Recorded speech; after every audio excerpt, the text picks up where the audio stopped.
mine is over here. Oh. You don't need to get Oh. Yeah, you don't need to take the intro. Well, you are. Hello everybody, I'm Hope Bertram and I'm the founder of Digital Megaphone. Thank you for being here. Who's been to one of our events before? Awesome, okay. For those of you who don't know who I am or what Digital Megaphone is, we host educational summits and workshops and social events for marketers in Chicago the past 10 years. And in 2020, we are hosting a couple events in New York. Wow, good for you. I know, it's kind of big news. And Andy is our most popular speaker. You are going to just get ready to, like, those of you who have your laptops open, good move. It's like a little bit of drinking from a fire hose in a good way. We are taping this. We will have the slides on SlideShare, or you can get them from Andy. So, coming up, we also have an event in November that's going to be all about executive presence and managing up and all the fun things that are important to do when you're working in the business world. But for now, let's give Andy a big round of applause.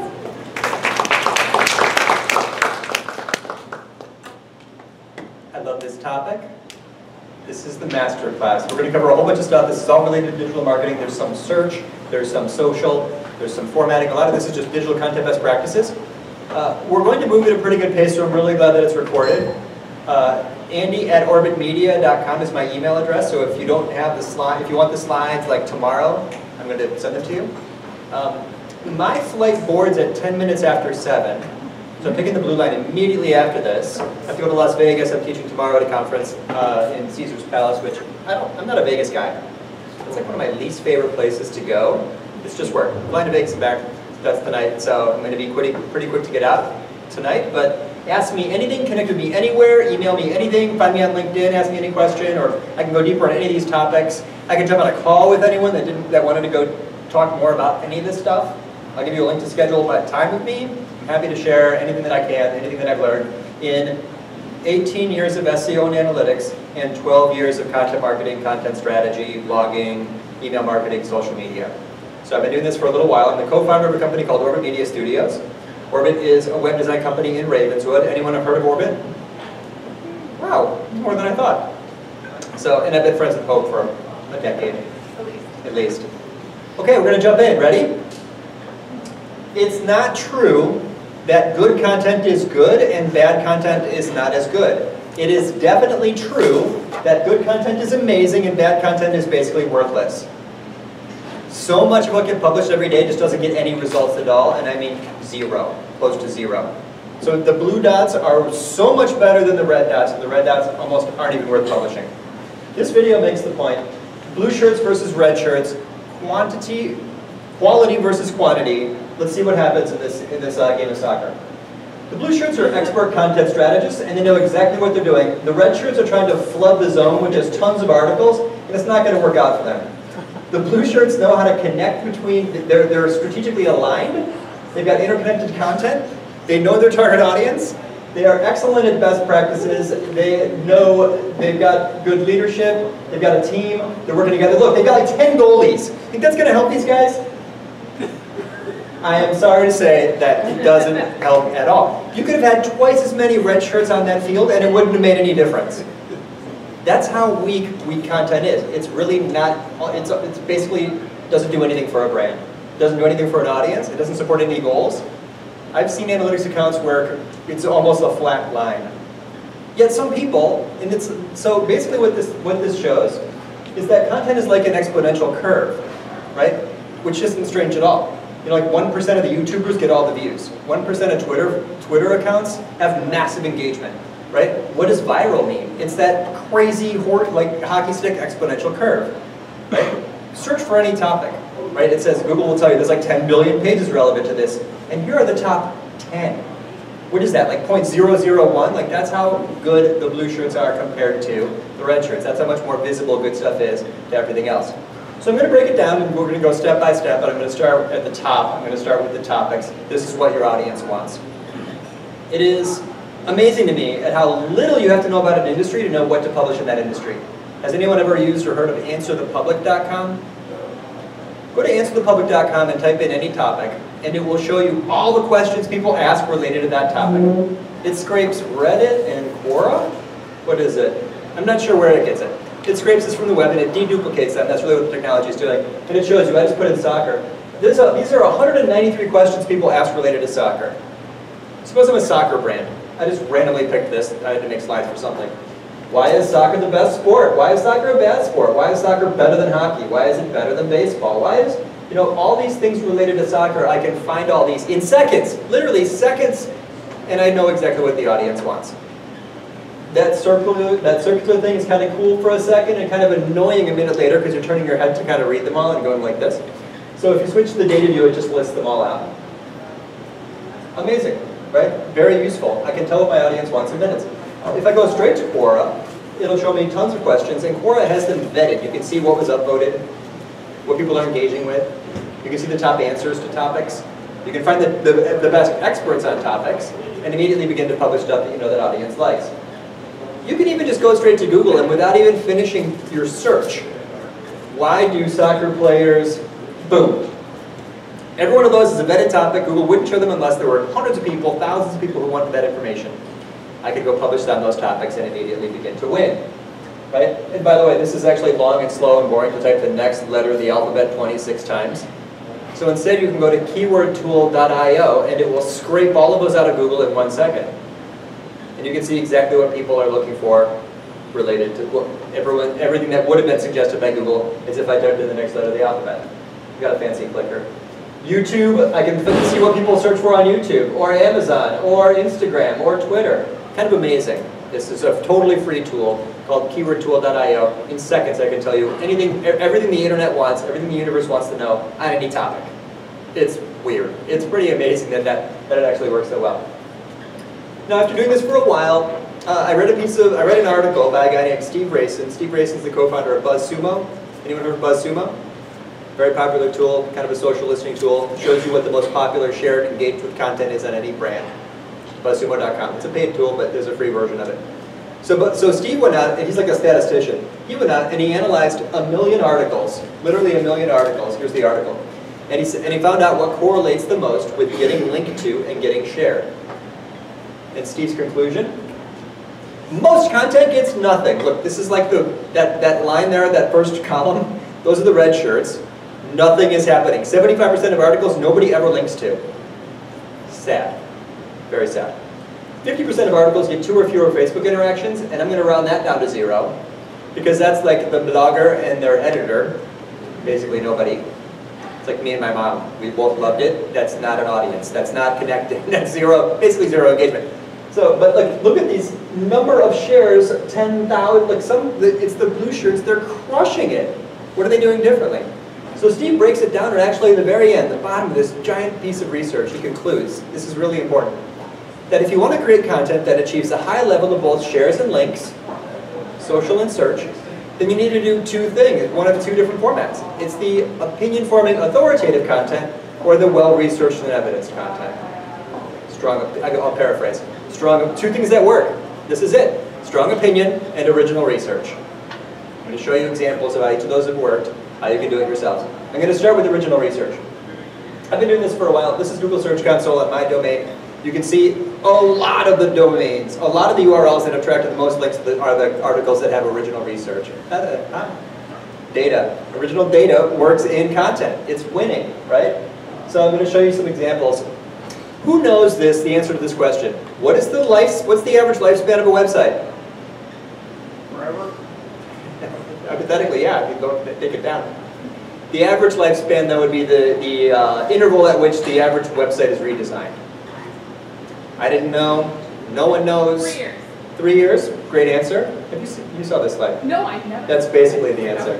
How did I find out? I went to Alexa.com and I downloaded a list of the top 50 marketing websites. I emailed them to a friend of mine. She's a VA. She lives in rural Michigan.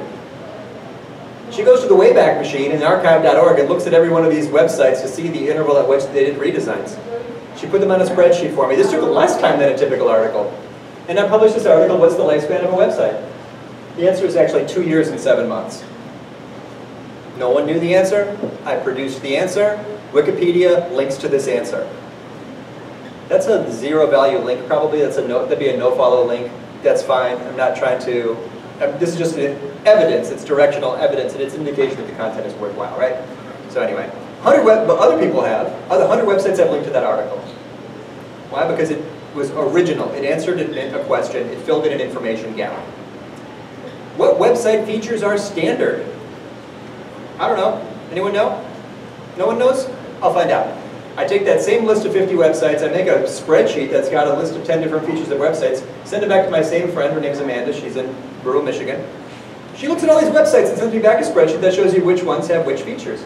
The answer became this article, Web Design Standards, the 10 best practices on the top 50 websites.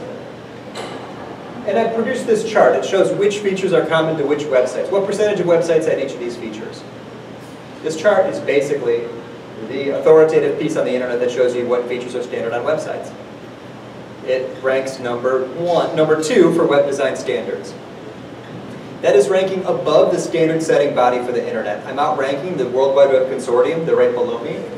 That is not, there they are. That is not surprising because they stink at SEO. They don't have to be good at SEO. They rule the internet. They're not worried about SEO. They're not even marketers. And also, look, they didn't use that phrase in their title tag. Just some SEO. Who here would call themselves an SEO? Just me and Mark and Andrew and a couple others, maybe? Anyway, we're going to go into these best practices like why sites rank and how to indicate relevance. That's going to be part of the event tonight.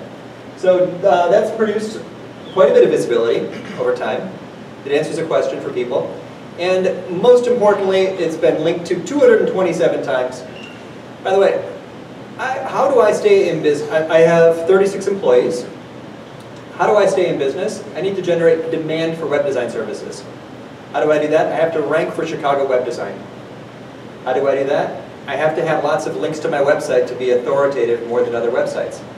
How do I do that? I have to have content worth being linked to. I'm connecting all these dots for you. How do I do that? I publish original research that makes me the primary source. When you publish original research, you become the primary source. Could anyone have done any of these things? Absolutely. Were they expensive? Nope. Were they time consuming? These two weren't even time consuming. This one though is very time consuming. I'm doing this again now for the 6th year where we answer the question, how long does it take to write a blog post? Anyone know how long it takes to write a blog post? That's not a true question. I ask 1,000 bloggers to answer 19 questions in a survey. It's grueling to try to get 1,000 bloggers to answer a question. I have famous friends share it. I have a VA reaching out to people on LinkedIn. I have built a list over the years. The answer has gone, this is up to 2018. I can show you the preliminary if you'd like me to. I can show you the preliminary research from this year. We have 860 respondents so far. The answer this year is, so far, it's 3 hours and 54 minutes. No one knew. I filled an information gap. By the way, that survey also asks, are you successful in your blogging or do you get strong results from blogging? I can then correlate that answer with every other answer. Last year, 27% of bloggers said they get strong results from digital. Yet, the bloggers who publish 2,000 words or more, only 18% of us do, 42% of them said that they're successful in digital. Bloggers that spend 6 hours on an article, 39% of those that do report strong results from digital.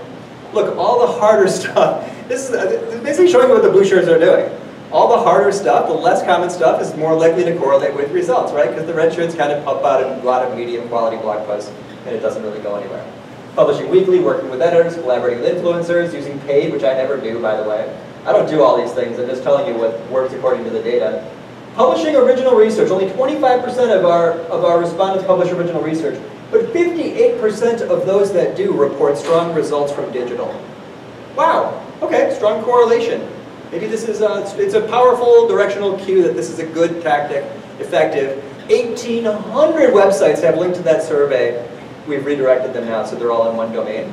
I published that on the same URL. I published that on the same URL year over year. It's optimized to, don't tell anyone this trick.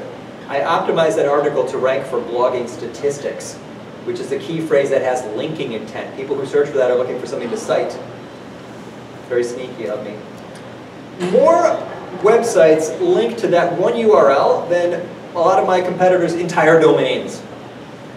This is dominance. I'm telling you how to build a fortress that no one will be able to invade in the long run. It's kind of impressive, kind of amazing, right, that works.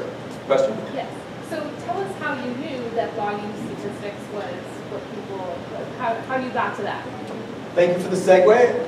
I asked myself this question, and you can all ask yourself this question. What do people in your industry often say but don't support with evidence? What is the frequently asserted but rarely supported statement in your field? What is the missing statistic in your field? It's solve for X. There's an information gap on the internet. Identify it, fill it, and win the internet for the day. You will be the primary source. You're basically, oh, it's so hard to be original. Is it? I'm not sure. I think anyone can do it. It's just unusual to be original. Most people are saying stuff that everybody else has already said, and they kind of keep pumping out an endless series of medium quality stuff. According to Michelle Lin, 47%, this is her survey is of brands, only 47% of blogs are content programs. According to Hinge, high growth firms are 3 times as likely to publish original research. Right? This is an unscientific chart, but it means a lot to me. Time and effort are linear, but results, we already saw, exponential, right? The blue shirts are so much better than the red shirts. So is it worth, I could stop writing and it's 800 words, I spent 2.5 hours, it's fine. Hit publish, go live. Or I could quadruple down and spend 15 hours on a typical article, it's about my average, and push myself getting over a little bit even on the right of that curve makes you much more likely to get results, right? This is the problem with the internet, is that everyone has access to everything. Every website has a back button. You are competing with every other article on the topic. So, and the reader knows if this is not quality, if it's not original, if it's not helpful, if they're not getting value from it, or if it's bloated with extra words, or it's meaningless, or not, So anyway, it's in that kind of competitive context for information, where everyone can get to all information easily, you really have to move over here to the right, or you're not likely to. As I said, twice as many red shirts on that field, same outcome. They're still going to lose. So this is why I do it. I have a 1-year-old.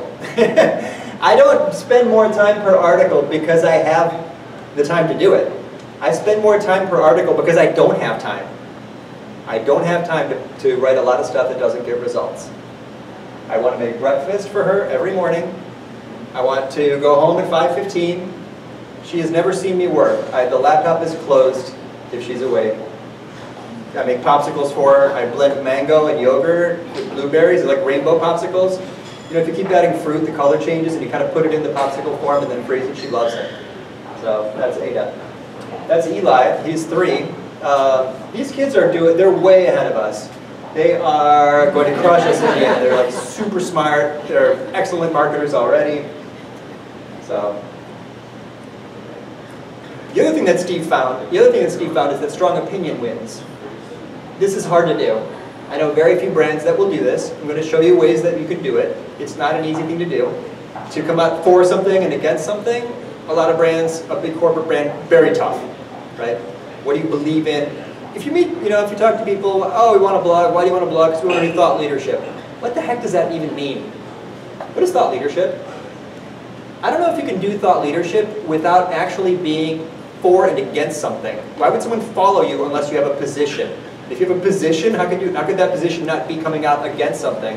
I think it's sort of weird to me. Like, you got to plant a flag and draw a line in the sand. Want to be a thought leader. What are your thoughts? Nothing in particular. Like, okay, no one's going to follow your thoughts. You have to have thoughts to be a thought leader. Mark Schaefer is a great example. He's our opening keynote at our conference. I'm very excited to have Mark come into town. He wrote Marketing Rebellion, which is amazing, awesome book for anyone who's interested in marketing. He also wrote this little post called Content Shock, and it just took us by storm. He basically said that content marketing is not a sustainable practice because the amount of content being published every year keeps increasing, but the attention spans of our audience is flat. Therefore, this is not going to last. What's going to happen? It won't work out. 1,200 websites have linked to that one post. People still talk about it all the time. That's a lot of traction. I don't have the pro level BuzzSumo, so I can only see shares in the last 12 months. This article was published in 2014. And in the last 12 months, it's still getting thousands of shares a year. Wow, Mark, That is amazing. He's showing us how to do it.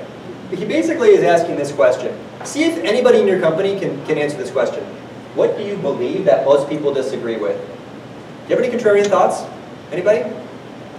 Listen to Will Reynolds speak sometime. You ever seen that guy? Yeah. Google's ripping you off.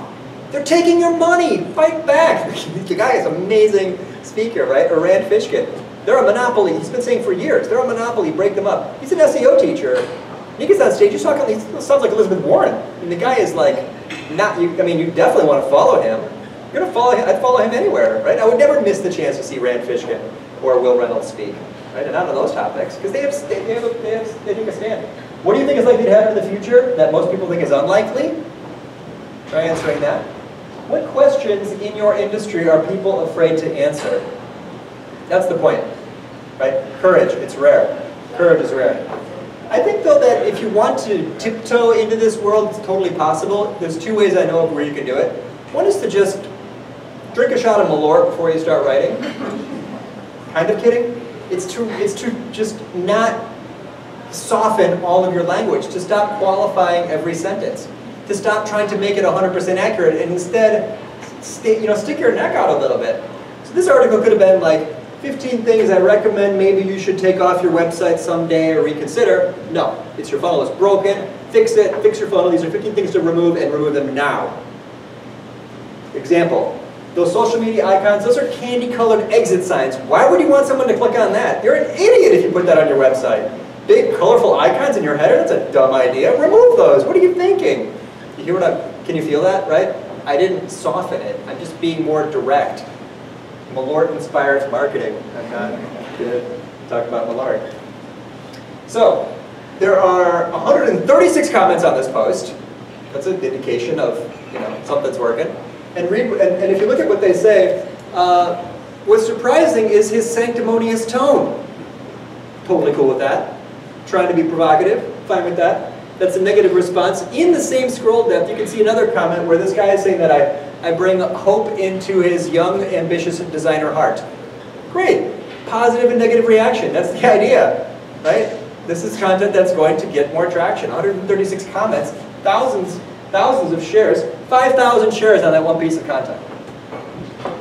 That's a blue shirt, right? That's what Steve's talking about. Remember, most content gets basically no shares, no results at all. So don't write best practices to consider, changes that might improve your website. Write fix your funnel, 15 things to remove from your damn site right now. That's the idea.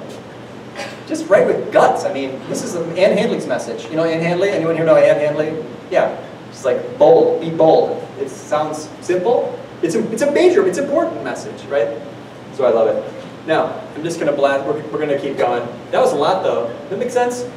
Cool. That's the Steve Rayson. Two things, the outliers, what's working. Those are the outliers. Original research, strong opinion.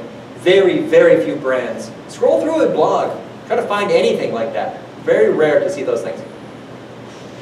There are so many lefties in this row. I'm counting at least 4. Is that right? No. Go ahead. So we have serve a lot of clients. We have to do keyword research, paid search, everything else. We want to do a lot of research. It's just time. It can be difficult from a time commitment standpoint. We're working pretty hard, as you can see. I'm happy about it.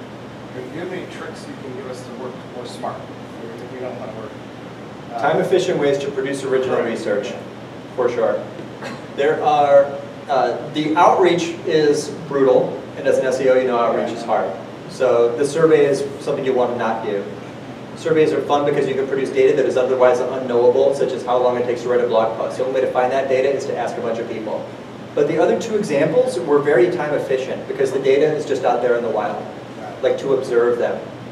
You know, do these things have this? What percentage of this is out there? Most of the research that I've produced has been pretty efficient. There's another one that I've done where it's like, how much money do marketers, and the goal of research is to conjure news. It's a PR thing. We're trying to conjure news. How much money do marketers make? I don't know how much money marketers make. So I went to payscale.com, and I went to glassdoor.com. I made a chart that calculated the median. Marketing directors. According to Payscale and Glassdoor, the median number with 66,000 data points is this. I'm actually producing a more credible number through aggregation, which is sometimes possible. I know people in your industry who use Google Trends. What are the top searched things in this, across states? And in SEO, if you're trying to get links, people are always making visuals for these things. I came back from MozCon where this woman was reporting that the map is the ultimate visual. So produce content, maybe using Google Trends that shows geographic differences will lead to a really magnetic kind of newsworthy map that shows what is searched for in different places. That could be almost a low-cost, super fast, and very visual way to do it. Maybe that would help. Hope so. The ultimate source of topics is your audience. Your audience is, if you're paying attention, they're telling you what to write about. This happens to be a lot. Hey, would you mind answering this question? And then I get this email that says, would you answer this question? Who spends a lot of time in their inbox? Everyone. Who likes to raise their hand? Same people. Weird. Yeah. I get questions like this a lot. So what I figured out a few years ago when this random stock photo lady asked me a question is I respond to the question in a very detailed way. I write super detailed answers in my email. Again, I don't do these things because I have time. I do these things because I'm really busy. And why would you write an answer like this to someone who sends you, it's like a prospect or client asking some questions. This is literally an email. Sure, I'll answer your questions. The response? Holy cow, that was amazing. Thank you so much. That was the most useful thing. Like I'm writing an article just for them, right? So I'm exceeding their expectations. But then I'm also creating a tag. I use Gmail. I use a tag called content marketing, where I keep all these things. I did this for years. Then I go into that file. This was for 3 years. Don't wait 3 years to do it. I went into that file and I found that I had 171 different questions and answers in that folder. Okay, time to do some mining. I'm going to go through. I moved them all moved them all into Google Doc, which is, by the way, 92 pages long. Wow, that's weird. I was writing a book. Oh, guess what? You are all writing books. This is Ann Handley's new book. It's called Everybody Writes. You're all writing books all the time. You just didn't think of it that way. What do social media marketers say? They say never waste a good conversation by having it in private. An email to one person, kind of a waste of time, right? Only one person got value from that. Move that into an article, right? Now thousands of people can get value from that. So then I move them all into, I break them up by topics. This, by the way, is what the world wants you to publish. These are like your blog. If you're starting from scratch, like those would be your blog categories. Organize them and you'll find immediately what things are relevant. And then all at once, like some of these things are just like finished. Like, wow. I just combined a few of my answers about how to turn a blog post into a press release, sent it to Ginny Dietrich, who put it right on Spin Sucks right away. Right? It's like a guest blog post that was like done. I found it in my outbox. Your email outbox is filled with amazing content because you are a question answering person. Everybody is. Here's one I guess I've been talking about this for a while. Content marketing collaboration, how to collaborate. Now they call it influencer marketing. Back when we started doing this, there was just like collaboration. I don't know what we just called it that. So I published that. That ranks number 2 for content marketing collaboration.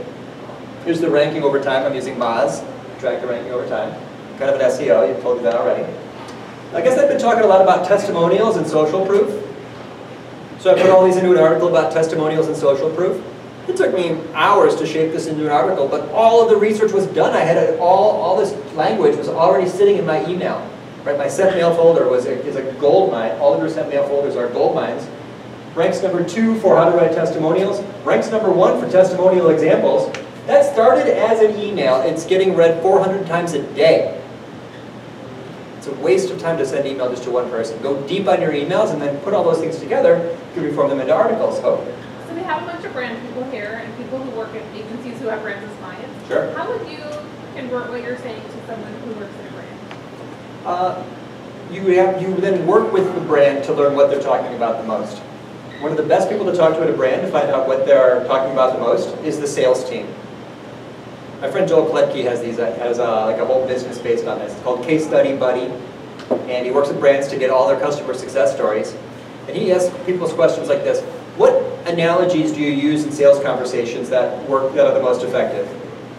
That's an article, right? What questions are you just sick of answering? That's going to be an article, right? This content actually, it's conversion content, so that goes on sales pages, not just in your blog posts. The joke I used to tell was like, go steal their laptop and look at their sent mail folder. Ride along on sales meetings, ride shotgun on sales meetings, sit on sales calls, read the chat logs. Anyone have a chat tool on their website? Go read the chat log. It's a gold mine, right? It's telling you what your audience wants to know. So there are certain places where the audience is telling. Also, and finally, the first slides we did, like answer the public. There are 3 places where your audience is typing on their keyboard what they want from you. It's in Google, you can find out an answer to the public. It's in your chat logs, which if you have a chat log, it's all captured there. And it's in your site search tool. If you have your site search set up in Google Analytics, you can see every phrase that people search for. And it'll give you directional cues of like what your audience really wants from you. Go publish on those topics. If they searched for it and they didn't find it, you haven't written it yet. Question? I'm sorry, you forgot to ask. Site search. Site, like the search box on a website? The search box on a website is a place where your audience is literally telling you what they're not finding. Data-driven empathy. It's brilliant, right? You can just see at a glance, as long as it's set up. If it's not, I'll set it up for you. The behavior site search terms report in analytics shows you every phrase that people have searched for on your website. If you combine that with the exit page, you can see what they searched for and if they left before they found anything. I have a different analytics presentation we've done together at Digital Megaphone. And we called that one the report of broken dreams. What do people search for and not find on your website? It's the site search report, search terms report, combined with exit page. We'll do it later. So this is the game. The prospect asks question, salesperson answers question. They pass that along to the marketer, who then writes that topic and then gives it to the salesperson so they can send it to the next prospect. Now all the salespeople are unified in their message. The messaging is more consistent. Now that message can be passed along to other people at that organization. I mean, in B2B especially, right? There's multiple decision makers. You're a brand, right? You're an agency. Your clients don't have a simple transactional sale. You need to make content that's portable so that when the brand passes it along to one person, it can be forwarded to another person. Oh, I said this before. Never waste a good conversation by having it in private. This is another kind of funny true story. Angry stock photo guy. I do sales for websites, have for years. And when I answer the phone, sometimes people are very angry about their current web developer. And they complain. And I listen to lots and lots of complaints about web developers. So you get the idea. So I listen to them and try to empathize, and I can relate because so many people have bad web design experiences. But then I had this idea to write them down. And I did this for a year. Look, you can see it was in 2011. I wrote down every complaint that I heard about every web design company for a year. There they all are. Put them into a template. I'm going to turn them into an article. It's called 27 Complaints About Web Design Companies. Yep. Just all I did was put a notebook on my phone for a year. No, the cost is nothing, right? I mean, a notebook, a piece of paper. Then the analysis on it is interesting because people qualify or disqualify web design companies based on beauty, but they love or hate them based on service. Rarely do people say, tell me about your project management approach, and has your team worked together on similar projects with similar goals? Nobody ever asks that of a web design company. Yet that's why they get so pissed when it doesn't work out, right? Planning and service is the main reason why people hate their web design companies. This supports my sales message, right? This is like conversion copy. You can imagine. Oh, what you said reminds me, I've collected a bunch of web design complaints, and what why don't you ask me about that? This is what people really get upset about.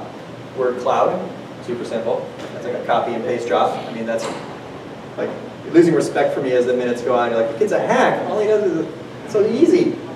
Ranks #1 for web design complaints, gets about 100 visits a week, 28,000 visits so far. And this article is like a message, it's like a bulletin board of like hate mail. Like people get in there. It's got more, that's a weird article. More comments than shares. Nobody wants to put that in their social stream, but everyone goes there to rant about it. And Joel's advice, I was on this webinar this morning with this awesome conversion copywriter named Joel Kletke. He said, the best way to rewrite my website would be to go to those comments and find the words that people use and use those exact words in my sales pages. So if 3 or 4 people say my web designer was an absent-minded Neanderthal, I should use those words, right? The most powerful language isn't just clues from your audience, they're the exact words of your audience, right? These are the exact words that I should be putting into my sales page, is that word cloud stuff, right? Is your web design company non-responsive? Yeah, that's exactly what they're thinking. They told me, right? Data-driven empathy. Use the words of your audience. Okay. Headlines. This is like, famously, Ogilvy said 80% of the game, right? Spend 80% of your time on the headline. This is the key to traffic, because the visitor, whether or not the visitor comes to you, has everything to do with the headline. In fact, I would argue, so this is the context. This is where your headline will win or lose. Yes, it's a war. Very, very competitive. This is where your headline will win or lose. Good luck. Very challenging, right? What's going to stand? Anything jump out at you here? You're competing with video. This is where your headline will win or lose. 55 ways to write headlines, catchy headlines, irresistible headlines, how to write, yeah, very competitive. So and a headline isn't just one thing. What is a headline? I could argue that there's no such thing as a headline. There's a title tag, there's a header, there's a subject line, there's the title of the video, right? You don't write a headline for an article. You add attributes that appear in different places, which each succeed or fail based on that context. And when it comes to social, does this make sense? Nobody shares articles. The article itself is never shared. The headline is shared, right? That's what gets shared is the H1. You've never shared an article, have you? I mean, you copy and paste the whole thing into an email?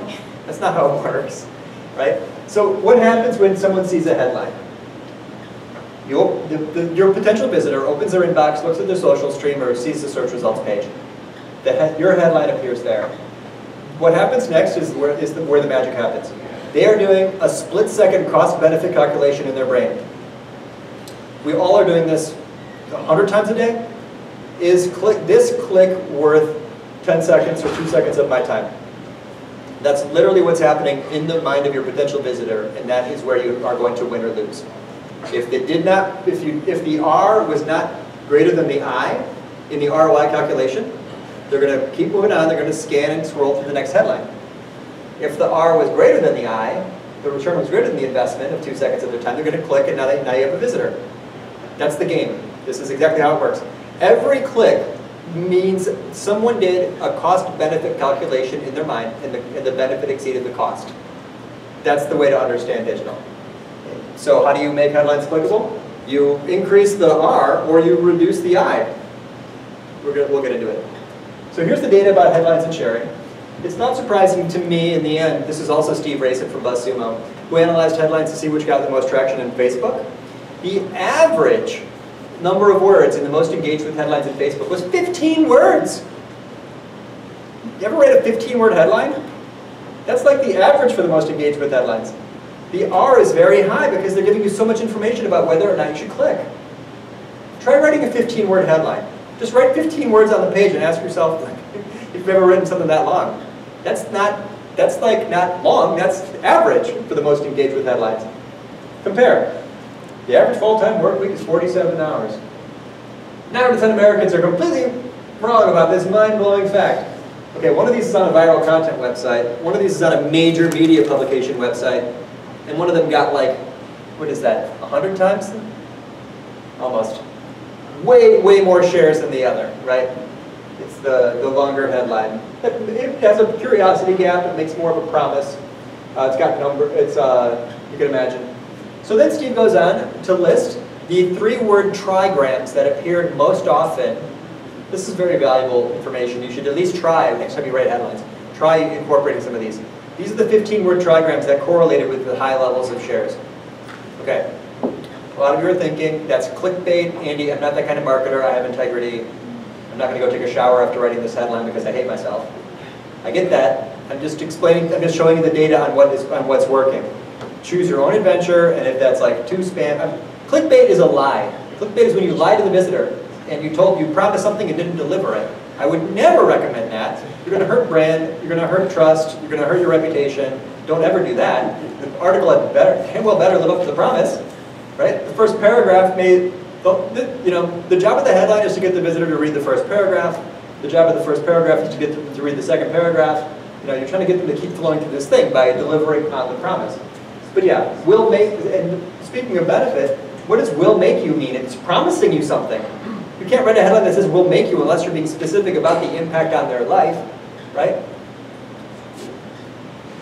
10 trigrams that will make you a better headline author, right? And I have to be specific if I'm using that. So these are the ones that worked best on Twitter. Look how much lower the engagement is on Twitter. Twitter's a tough platform. These are the most engaging headlines that started the trigrams across platforms. These are the most engaging headlines that ended, most engaging trigrams that ended headlines across platforms. And if you are thinking what I'm thinking, I've done it for you. I've combined them all, and this is the greatest headline ever. Just use it, and you'll win. That's ridiculous. I'm kidding. That's a joke slide. This is, I don't even know what that article would be. What would that? It's like, it doesn't make any sense. You get the idea. So, yeah, this is for people who try to do viral content, people who are active in social, people who are trying to trigger psychology. A lot of brands, they can't do that. They need their integrity. Like this brand, hookworms burrow. How many words is that? 1, 2, 3, 4, 5, 6, 7, 8, 9, 10, 11, 12, 13, 14, 15 words, right? Hookworms burrowed into a teenager's skin on a trip to Florida, period. Second sentence. Is that a headline? It's got punctuation. It's 2 sentences. You can't unsee these images. Okay, I covered up the header so you can't tell where this was published. Anyone want to guess what website this was on? New York Times. New York Times? It's not like BuzzFeed? Something like that? Actually, I hope you're right on target. It's the Washington Post. Yeah. It's a war, and they're not going to go, they're not going to fight with it without bullets. They're competing for attention with everybody else. That's a Washington Post headline. Yeah. It's not surprising, right? Media companies are starving. Numbers, LinkedIn is very generous, and they have like a lab where they test everything. They don't publish anything without a test. If you see content on LinkedIn from them, from their platform, you're within an A/B test. They added a number and saw 37% higher click-through rates. Also, it indicates data, right? Looks like original research. And 162% more impressions. Another trick about headlines. So this one looks like it's got a lot going for it, right? It's specific about what to do with your photos. It's got a number in it, creating visual prominence. Numerals stand out against letters in a line of text. Visual prominence of numbers. Numbers also indicate something scannable frequently or indicates data. Here is just showing that it's part of a serial post. The problem with that is that the value of it is spread out, and the very end of the headline is where it's getting specific. So if you were to put that into Face World, I'm kidding, it's called Facebook. I don't use this website. I think it's a creepy website. I'm not a fan of Facebook, but people know me, they know that. You can tell I finally actually added a cover image. That's what they call that there. I got around to it. After that feature came out like 11 years ago, I finally put one in the other day. Read this post, right? What is this about? How to Tuesday, healing, cloning, and cleaning, truncation, ... What is, you can't tell. It's a Photoshop lesson, but you can't tell because you didn't front load it with the value. That's what it looks like. It's so important to front load things with value because there are lots of contexts, especially like the mobile inbox, where you're going to get like 40 characters. Your headline had better have the most emotional words, the most specific words, the most compelling meaning, the promise. A headline is a promise. It's basically what it is. It has to have to be at the front, right? So that gets cut off. 10 simple communication tips that, I don't know what the specific value is. How to ace your job interview, much more likely to click the mobile inbox because you can see the what's in it for me. That's what all the visitors are asking. Cost-benefit calculation. The benefit is explicit. The cost is 2 seconds of time for both, but the benefit for the second one is explicit. And finally, write many, choose one. I have data for this. I didn't make the slide. I can share it. The new survey we're doing now shows that the average blogger writes 4 headlines before choosing one, and 1% of bloggers write 20 headlines before choosing one. CoSchedule writes, and this room's full of people out there right now who are just writing headlines for articles. There are media publications where the journalist doesn't write the headline. They give it to a headline editor who writes the headlines. This is the game. So I write at least 5 before choosing one. If I showed you any of my draft articles, you'd see a whole pile of headlines up there at the top, right? Some long, some short, some with trigrams, some without, some with numbers at the front, some using different language. So these things have to work in different places. So I'm going to move on to this obsession of mine, the differences between search and social. Sound good? We're moving. How's this pace? We're just cranking through this. I have a quick question before you Oh, please, sure. With all of these headlines, do you ever test them, or is there a way to test to see which does the best? Can you test headlines to see which ones do the best? Media companies have software that do exactly that. They write 5 headlines, and when you visit like HuffPo, you're looking at tests.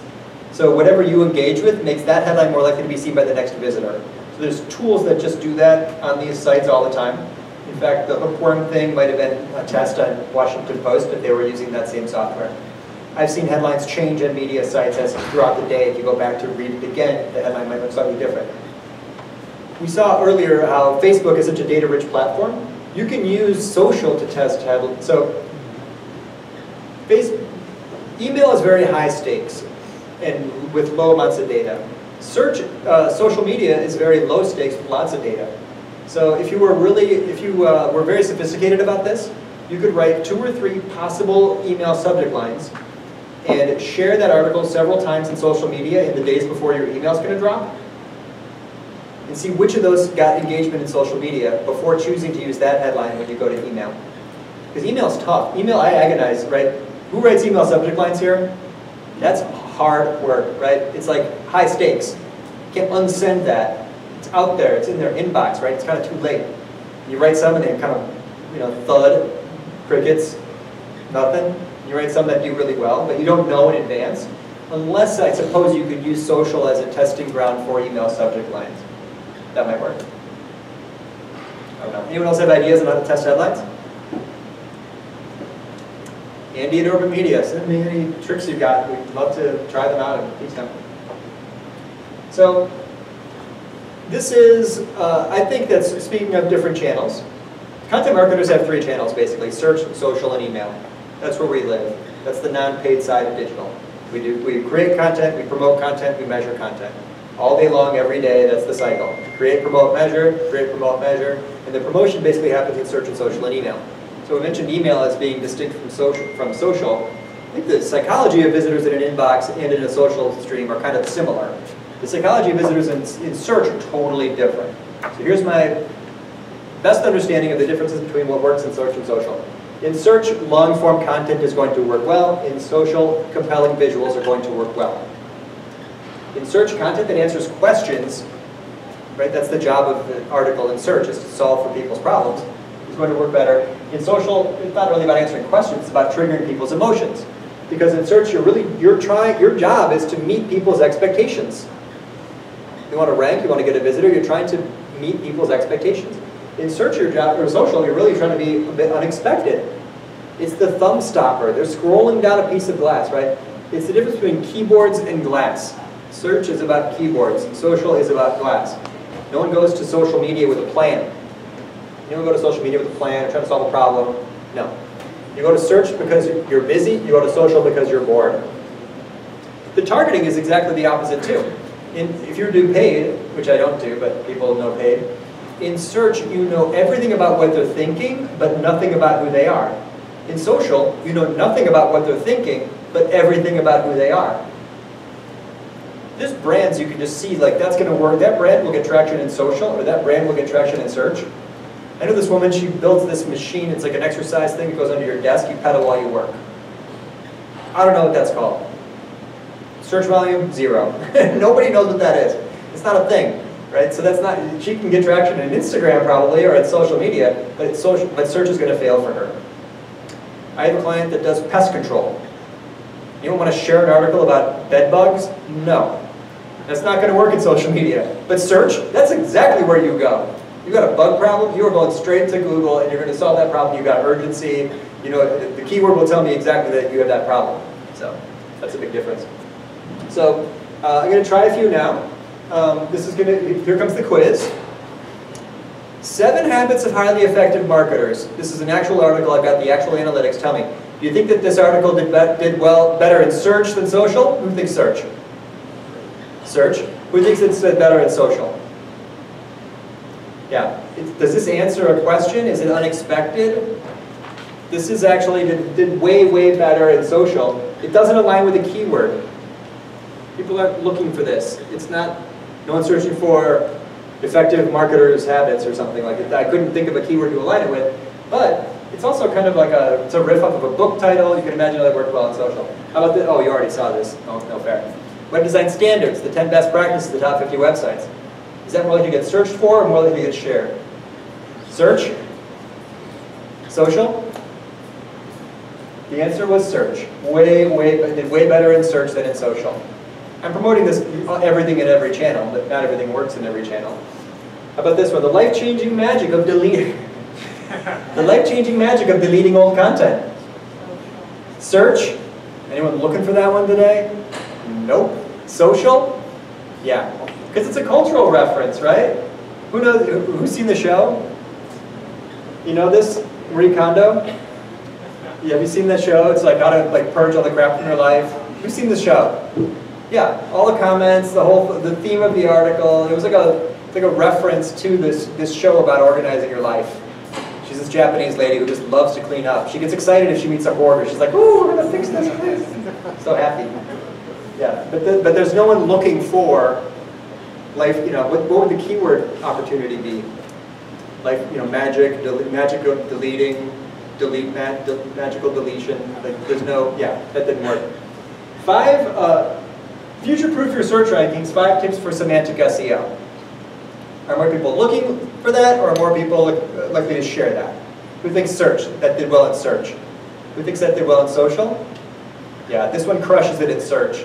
It ranks super high for the term semantic SEO, and it's gotten a gazillion visits over the years. So I'm going to segue into search now, because I'm a search nerd, and it's a huge, huge opportunity for you guys. It's definitely a best practice for content. It's some things it's just a missed opportunity if you don't pay attention to that. But we have to start, we always have to start with this one really important message, which is the competition and authority. Welcome, this is your homepage. Welcome to your homepage, where a huge percentage of your visits will start. And this is Brian Dean, you may know, famous SEO named Brian Dean. Frightening how great blue shirts are compared to red shirts, right? This is another blue shirt, red shirt thing. We trust Google so much that the #1 search position gets it's such a massive percentage of clicks. It's like, the rich get richer on the internet. That's just basically how it works. And the people who are winning tend to keep winning. Basically all of page 2, page 3, these are all sort of the same at extremely low click-through rates. Before I jump into this, I'm going to use a Rand Fishkin thing, and I want to tell you guys what's really happening in search. This is not like Elizabeth Warren time, but this is really like the true story. There was a tipping point just a few months ago where now half of all searches in Google result in no click at all. If you search for Marie Kondo, you're going to get a lot of information on the search results page. If you click for information about the show, you're going to get a lot of information about the show. You're never going to leave Google to get that stuff. You're going to see all that on Google. Those are zero-click searches. There's also a bunch of searches inside Google products, YouTube, other platform maps, and so now we're fighting over basically 45% of the searches result in clicks. So the size of the pie is shrinking. It's still a very big pie. There's like 150 billion searches every quarter, some huge, huge number. Still worth fighting for, but it's getting harder. A lot of it is because of this. I've been teaching this stuff for a long time, so I have a bunch of really old screenshots. This is side-by-side screenshots for people that searched for this phrase, internal linking. I'm a nerd for this topic. I think internal linking is like a lost art, adding links between your articles. Internal linking, if you rank #1, you used to be 150 pixels from the top. Today, if you rank #1, you're way down here by the fold, the average fold, you'd be 650 pixels down because they've added SERP features. This is search engine results page, SERP, S-E-R-P. These are SERP features. The featured snippet, the knowledge panel, the people also ask box. They're pushing down, they're trying to get people to stay on the platform. 2015, #1, right there at the top. 2019, #1, way down there below the fold. 2013, right up there at the top. 2019, way down there, 1,000 pixels down. That's the #1 ranking, is 1,000 pixels below the top of the page. So this is just reality, and as we watch, you're going to see a greater percentage over time of pages that have search results page features. 82% of searches result in pages that have people also ask boxes. It's like every query now, right? They always have that. You're going to see that all the time, and it's going to reduce click-through rate. So anyway, that's pick your presidential candidate. Actually, I don't think it's a presidential politics thing. 50 attorneys general are all taking action against, what's that? There's I don't know the story. There's like the move to break up digital monopolies is underway. It probably has nothing to do with who gets elected. Authority. This is the most important search ranking factor, one of the two big search ranking factors, and it's based on this. Anyone recognize that? Anyone know what that means? Neither do I. That is a screenshot from Google's original patent, and that is actually owned by Stanford and is licensed back to Google in perpetuity for free. Stanford owns Google's patent on search, actually, the original patent. And what it shows basically is there's two things here. There's pages. Pages are, of course, relevant, but there's also arrows between pages which are links. So Google's great innovation is that they started to pay attention to links between pages, and that's why Google's search results are so much better than other search engines. I did SEO back when it was Alta Vista and Lycos and Excite, and that was very weird. The internet was a noisy, crowded place. It didn't make any sense. Google won. The search results are so good because of this. That's why little sites don't rank for popular phrases, right?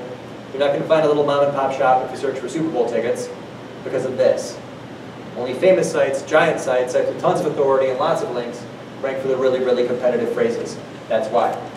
Because links are authority. Page A links to page B, passing credibility to page B becomes more likely to rank. Sonia says, Google's like the mean girl from high school. You can get her to like you, but you've got to get everyone else to like you first. Right? So this kid in high school talks about this kid, makes this kid more popular. Right? When I say mean girl in high school, do you picture someone specific? I do. Yeah. I should look her up. If you have a lot of kids from my lunchroom table liking you, that helps, but what really works is to get the football team captain to like you, because in Google it's an exponential curve. Sites with more authority have an exponentially more amount of credibility to pass in a link. Sites with more authority have an exponentially greater chance of ranking in search. Right? So to find out how much authority, question? That was my question. That was your question? Yeah, it's the blue shirts again. There are no straight lines in digital anywhere. You'll never see one. Every line in digital is a logarithmic scale. But look at the analytics and see what your top pages are. Your #1 page gets 10,000% more traffic than the average page. Right? There's a curve. Never seen a straight line anywhere. So it's not strange. So like domain authority of 100. There's 10 sites maybe that have that much domain authority. Everyone starts out with like a 12 and moves up to a 20 with just a few links. But the only sites with 80 and 90 are like daily blogs. The only sites with like 60s and 70s, these are mature content programs, right? Well-known brands. So to find out how much authority you have, I'm using, so Google's original metric was called PageRank, spelled with capital P, capital R, one word, not web page, but named after Larry Page. Anyone heard of Larry Page? Gazillionaire founder of Google. He named that metric after himself. It's a measure of link popularity, quantity and quality of links. You'll get to, in a minute I'm going to show you why this matters a lot. Moz is a paid tool, but it emulates Google, it crawls the web, finds 1 trillion links, and estimates page authority. They call theirs domain authority. Ahrefs has one called domain rating. SEMrush has one called domain score.